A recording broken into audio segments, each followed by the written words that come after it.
Hoş gelipsin Ramazan. 11 ayın sultanı, ehli ayların hanı, halkın ağız bekleni.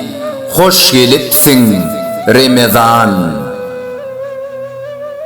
Musulmanlar ümmatım, diyer sana gımmatım, saçakta ol nığmatım.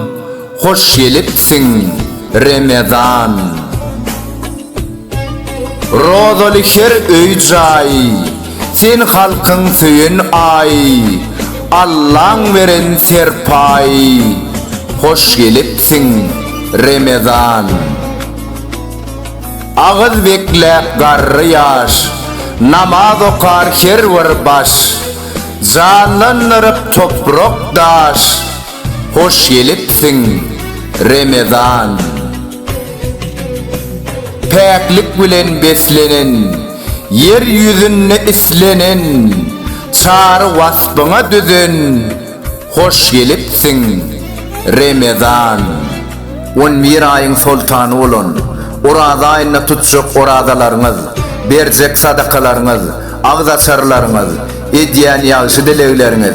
18 nun alemin eyesi, giyeceğini karankı, günnüydü yağıt eden, bizi yoktan bar eden, Rahman ve Rahim olun.